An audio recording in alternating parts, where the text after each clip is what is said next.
예, 그렇습니다. 일단은 이제 아직 저희들이 분당도 되지 않았잖아요. 그렇죠. 그래서 이제 7일 날 아마. 일단은 네. 27일 날 분당 선언을 하고요. 예. 그리고 바로 의총을 개최를 해서 예. 원내대표를 선출할 겁니다. 아, 예. 그리고 바로 원내교섭단체에 등록을 하고요. 네. 그렇게 해서 이제 정식 출범을 하게 되고요. 네. 그 다음에 이 창당 작업을 해서 네. 가능하면 2월 20일 네. 전후로 해서 이제 창당을 완료할 생각으로. 2월 20일이요? 아니요, 1월 1월 20일 전후. 예, 예. 네, 그래서 아직 날짜는 확정을 하지 않았고, 예, 예. 20일 하여튼간에 그 전에는 끝낼 겁니다. 예, 그렇기도 하고, 예. 또 국민적 열망이죠. 예. 지금 현재 보수를 대변하는 새누리당 가지고는 더 이상 안 되겠다. 예. 그리고 또 실질적으로 이 정당의 수명은 다한 거 아니냐 하는 거죠. 예. 우리 당이 배출을 한 대통령이 탄핵까지 됐는데 네. 새누리당이 공동의 책임이 없다라고 할 수가 없지 않습니까? 예. 그 일원이었던 저 역시도 책임이 있다라고 느끼고 네. 어떻게 사죄를 해야 되는가 하는 생각을 갖고 있는데 네. 이런 부분들을 정리를 하기 위해서 저희가 당 지도부 물러나고 네. 그리고 당의 청산 작업을 하자라고 네. 했는데 전혀 반응이 없는 거예요. 음. 그냥 깔고 뭉개고 있는 거죠. 그게 결국 저 사람들의 생각은 뭘까? 네. 결국은 저러한 습성 때문에 대통령도 탄핵까지 당하지 않으면 안 되는 상황을 만들었고 결국은 이 지경에서 책임도 지지 않으려고 하고 그러면서 오히려 더 나쁜 그런 행태의 그 모습만 보인단 말이죠. 왜 그럴까를 가만히 생각을 해봤어요. 결국은 네. 그분들에게는 당도 없고 나라도 없는 거예요. 오로지 자기들 정치 생명을 어떻게 연장할 것인가. 그러면서 저희 보고 배신자라고 해요. 이 배신자는 누굽니까? 우리가 박근혜 대통령을 선출할 때 최순실한테 이 정권을 주라고 선출한 건 아니잖아요. 근데 결과론적으로 지금 최순실 사건은 박근혜 대통령이 최순실한테 그 정권을 줌으로 해서 대응을 했다. 뭐 이런 비아냥을 지금 받고 있지 않습니까? 이런 부분들을 지금 그러면서 대통령을 아직까지도 감싸고 있단 말이죠. 근데 저희들 보고 배신자라고 해요. 근데 저희들이 대통령을 배신한 게 아니라 대통령이 우리를 배신하고 국민을 배신한 거죠. 그리고 아니 어떻게 당에서 그 어버이 같은 대통령을 배신하냐 또 이런 식으로 얘기해요. 이거는 그야말로 전근대적인 봉건주의 시대나 있었던 군신의 관계로 아직도 보고 있는 거예요. 그러다 보니까 국민들로부터 이런 지탄을 받고 저는 그런다 이렇게 생각을 하고요. 결국은 그런 거예요. 새누리당이 보수를 대변한다라고 하면서 진정으로 보수를 지향을 해서 당을 운영해왔는가? 아니에요. 결과론적으로 박근혜 대통령 사당이 되고 말았고 결국은 그것을 옹호하려고 하는 친박 패권주의 정당에 불과했던 것이에요. 그러다 보니까 당이 보수를 전혀 대변하지 못하다 보니까 보수를 지향을 하고 보수를 지지했던 세력들이 마음을 둘 곳이 없는 거죠. 결국은 그분들을 배신할 수가 없었던 거예요, 저희들은. 그래서 결국은 분당을 하게 된 건데 지금 분당한다라고 하니까 뭐 요 근자에 나온 여론조사를 보면 창당도 하지 않았어요. 그리고 분당도 아직 안 왔어요. 만약에 분당한다면 그런 가능성을 가지고 여론조사를 했는데도 바로 뭐 민주당 다음으로 18%가 넘는 여론조사를 가지고 나오는 것을 보면 국민적 열망이 얼마나 높은가. 저희는 정말 숙연한 마음을 가지고 지금 결행을 하는 겁니다. 또 그것을 통해서 보면 새누리당이 이 지경까지 됐는데도 불구하고 그 세력들이 아직 갈 곳을 찾지 못하고 방황하고 있었다. 그렇다라고 하면 지금 현존하고는 야당도 정당으로서의 제 기능을 다하고 있지 못하다는 거죠. 국민적 지지를 못 받고 있는 거 아니겠어요? 그렇죠. 그것을 통해서 보면 우리 정치하는 사람들이 국민 여러분들께 얼마나 죄를 짓고 있는가 정말 반성해야 된다. 저부터 이런 생각을 갖게 하네요. 이제 뭐 저는 뭐 그런 부분들이 친박 패권주의 이 테두리 속에서 결국은 그 가려져 있었다라고 하면 이제부터 그 대통령이라고 하는 박근혜 대통령이라고 하는 큰 우산이 걷어지고 이제 이 서서히 가려질 부분들 가려질 거다 이렇게 저는 생각을 하고요. 그렇기 때문에 그분들하고 같이 할 수 없다는 거죠. 같은 정치를 해왔던 동료들을 그 대상으로 해서 출당을 해야 된다 하는 얘기까지 했겠어요. 그거 쉽지 않은 얘기거든요. 인간적인 측면에서는 정말 그 객관적으로 보면 어떻게 저럴 수가 있는가 이런 생각을 가질 수가 있으나 정치라고 하는 개념에서 공적인 개념에서 보면 이 새누리당이 공당이고 사당이 아니라는 걸 전제로 한다고 하면 당연히 요구를 해야 그게 국민에 대한 도리죠. 그런 관점에서 생각을 했으면 하는 생각이고요. 일각에서는 저희들이 신당을 만든다, 개혁보수 신당을 만든다라고 하니까 결국은 하나가 또 될 거다. 대선을 앞두고 이렇게 얘기를 해요. 그런 이야기 많죠. 그럴 것 같으면 분당하지 않죠. 이 분당하는 과정이 얼마나 힘들고 또 창당하는 과정이 이렇게 힘든 줄 몰랐어요. 근데 이런 힘든 짓을 왜 하겠어요? 그리고 또 저희들이 주장을 했던 것은 새누리당은 청산돼야 된다. 물적, 인적 청산을 동시에 해야 된다. 이렇게 얘기를 했어요. 그래서 우리가 가지고 있는 기득권을 내려놓고 하겠다라고 했던 건데 그게 안 돼서 나와서 새집을 짓는 거란 말이죠. 근데 새집 일건 지어가지고 그 청산의 대상하고 같이 합친다 하는 건 불가능한 거 아니겠어요? 있을 수 없는 있을 수 없는 일이죠.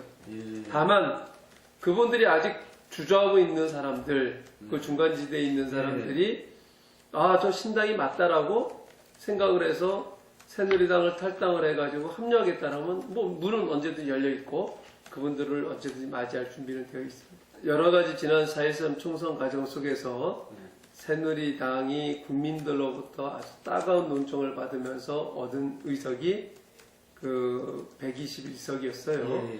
거기에다가 무소속으로 당에서 공천을 주지 않고 그 출당을 시켜가지고 무소속으로 나갔던 사람들까지 합쳐서 128명이 됐는데 이게 이제 국민적 심판이었었거든요. 1당이었던 당이 그 2당으로 전락을 하게 됐던 것들이. 가반도 넘는다 그랬습니다. 그렇죠. 가반 뭐 180석까지도 바라보지 않았습니까?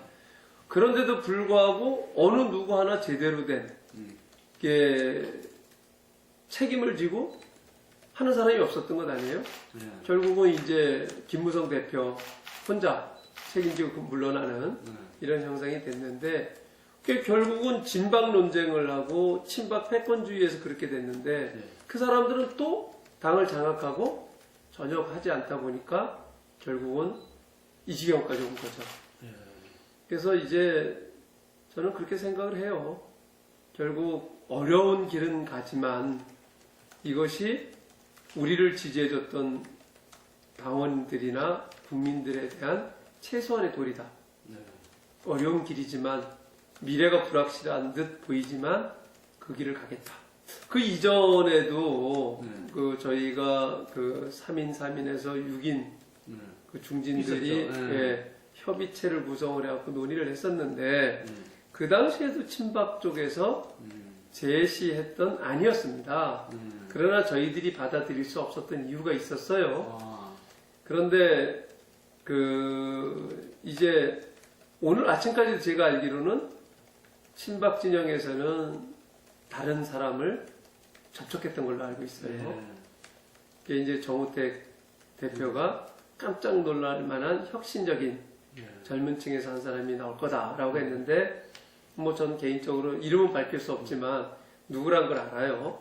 근데 오늘 아침까지도 계속 교섭을 했는데 결국은 실패한 걸로 알고 있고 실패하자마자 결국은 젊지도 그러니까 뭐 개혁 그건 모르겠어요. 뭐 개혁적이다라고 하면 할 수 있는데 그런 분을 이제 임명을 하게 됐는데 아니 그런 이제 그럴 의지가 있었다라고 하면 네.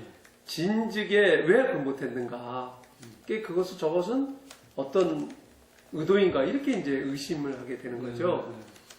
저는 그 진정성 문제라고 봐요. 아직까지도 잘 그 부분에 대해서는 그 진정성이 의심이 된다 이렇게 봅니다.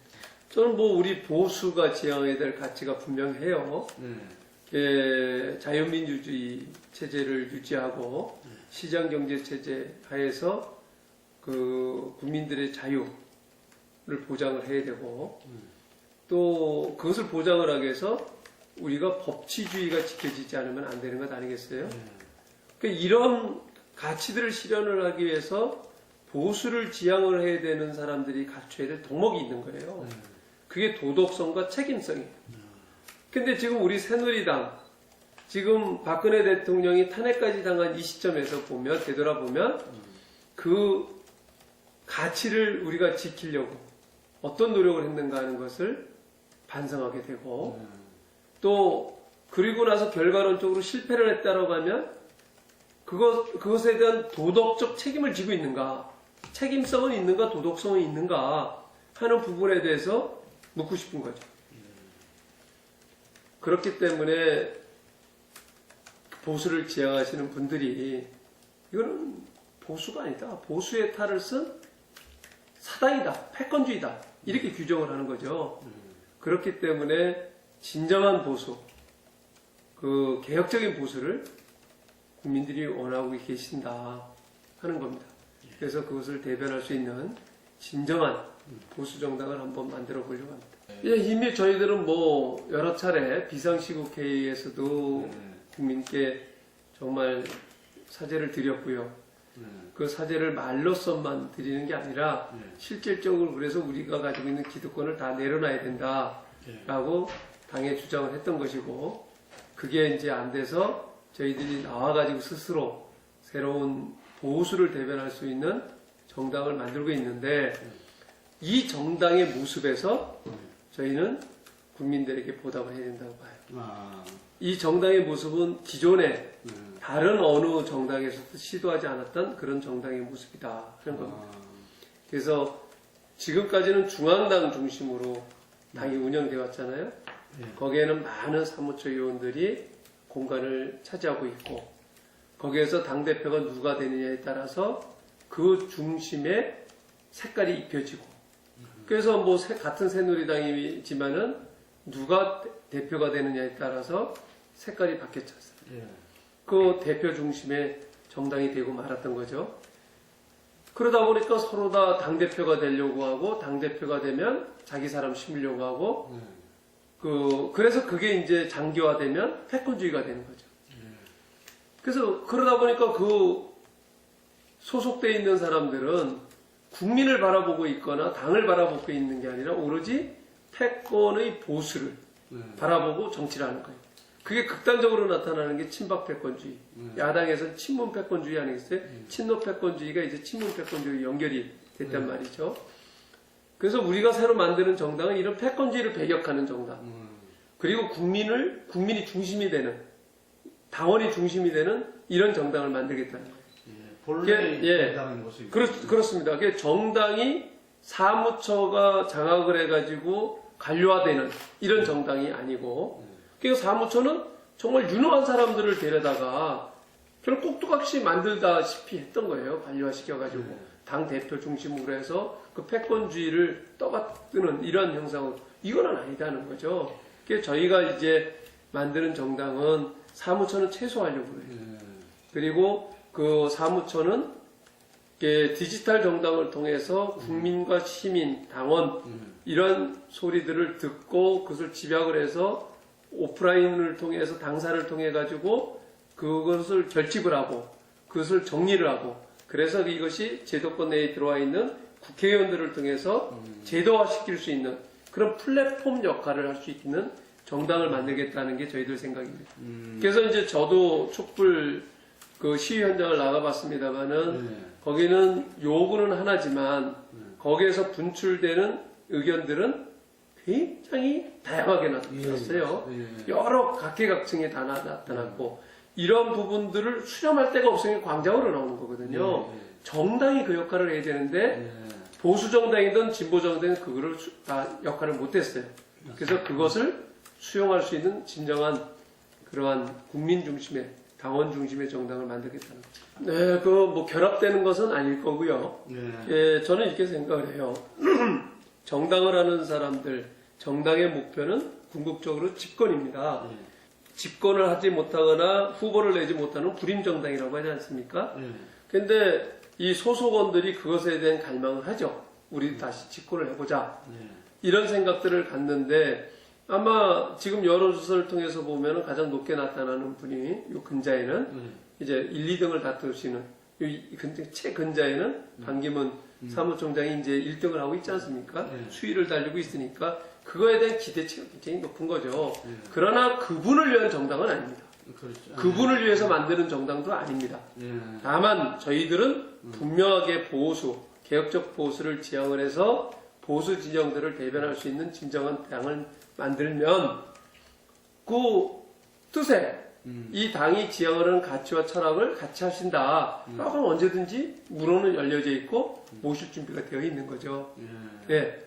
그렇기 때문에 그 기대치를 가지고 합류하는 사람들도 저는 있을 수 있다 이렇게 봅니다. 일단 뭐 저희들은 지금은 정당, 새로운 개혁적인 보수 정당을 만드는 것이 급선무예요. 그러나 정당이 이제 창당이 되고 나면 그 다음에는 우리가 해야 될 과제 중에 하나죠. 개헌도. 그러나 우리가 개헌하기 위해서 정당을 만드는 것은 아니니까 지금 그것이 우선순위가 될 수는 없고요. 일단 창당을 하고 나면 그것도 우리가 우선순위로 다뤄야 될 과제다, 숙제다 이렇게 봅니다. 저는 그건 옳지 않다고 보고 또 그렇게 성공은 전 할 수가 없다고. 국민이 바보가 아니에요. 될 수가 없다. 국민들이 두 눈을 부릅뜨고 있는데 그렇게 되지는 않고요. 개헌이라고 하는 것은 이 시대에 87년 체제라고 하는 87년도에 만든 헌법이 이 시대에 안 맞는 거예요. 그러니까 국민들도 그것에 대한 다 알고 있어요. 근데 그것을 위해서 정략적으로 어떤 이해관계를 나누기 위해서 개헌을 한다? 그건 용납이 안 되는 거죠. 그러나 이 시대에 맞지 않는 옷을 뜯어 고쳐야 된다 하는 데는 다 동의를 하는 거예요. 그러한 어떤 개헌의 당위성, 방향 이런 부분들이 국민들이 납득할 때에는 가능하다고. 뭐 탄핵을 우리가 하자라고 했던 이유는 이렇게 언제까지 다 그 국가의 리더십 부재된 상태 속에서 혼란으로 갈 수는 없다. 그래서 대통령의 탄핵 여부는 헌법재판소에 넘기고 총리가 권한 대행으로서의 역할을 하면서 국정의 공백을 최소화하자. 이렇게 해서 세우는 것 아니겠어요? 그래서 그것은 그 국정 공백이 없도록 이 체제, 그 국가가 제대로 운영이 될 수 있도록 여야 없이 이것은 협조를 해야 된다. 이렇게 보고 지금 뭐 큰 무리 없이 진행이 되고 있다고 봅니다. 근데 어쨌든 가도 체제니까 이 시기는 좀 이렇게 단축이 돼야죠. 단축될수록 네. 어떻게 예상합니까? 현재 뭐 저는 뭐 단축될수록 좋다고 봐요. 가부간에. 그런데 뭐 저는 뭐 예측할 수가 없죠. 결과는. 그런데 이제 많은 여론들, 많은 사람들 얘기를 들어보면 3월쯤은 판결이 나지 않겠느냐 하는 얘기들을 많이 들어하네요.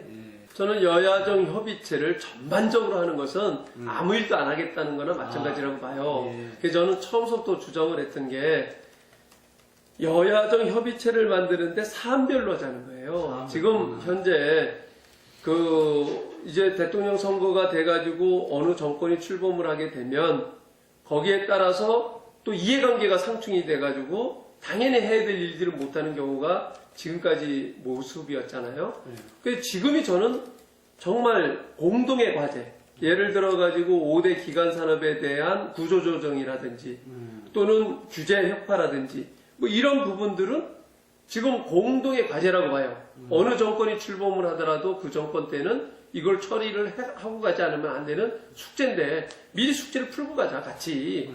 그러면 수월하게 풀고 갈 것 아니냐 이런 거예요. 그래서 이 5대 그 기관산업 구조조정하는 TF팀 형식으로 여야정 협의체를 만들자는 거고 또 규제 혁파를 위해서 이거를 만들자는 거고 그러면은 저는 이건 가능하다고 봐요. 그러나 모든 국정 전반을 여야정 협의체를 해가지고 한다면 아무것도 할 수도 없고 아무것도 하지 않겠다는 얘기는 마찬가지예요. 저는 이 문제는 이미 결정이 된 거라고 봅니다. 끝났다. 그렇기 때문에 이것을 또다시 되돌리는 것은 실익이 없다고 봐요. 결국은 뭐 이미 그 중국과의 관계에서의 지금 뭐 불이익을 받을 걸 지금 받고 있는 거고, 그렇다라고 해서 이 문제가 그 대북 그 핵 문제를 우리가 대응을 하는데 하나의 수단인데, 이거는 하느냐 안 하느냐의 문제, 시기 문제는 저는 아니라고 봐요.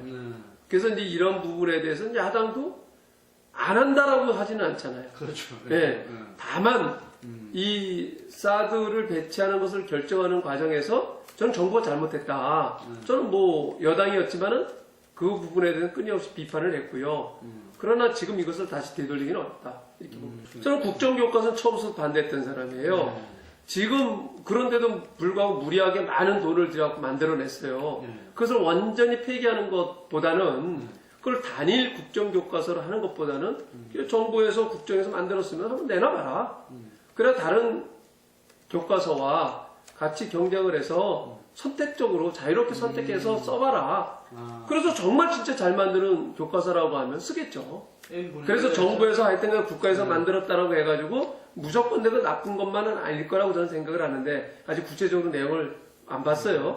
그렇기 때문에 정부가 당당하다면 내놓고, 그래서 일반적인 그 교과서와 경쟁을 시켜서 선택하게 만들면은 저는 된다고 봐요. 뭐 저는 국사가, 그러니까 역사가 왜곡되는 것은 안 맞는다고 보고, 그렇다라고 하면 왜곡된 부분이 있다면 비교해 볼 수 있게 내놔라.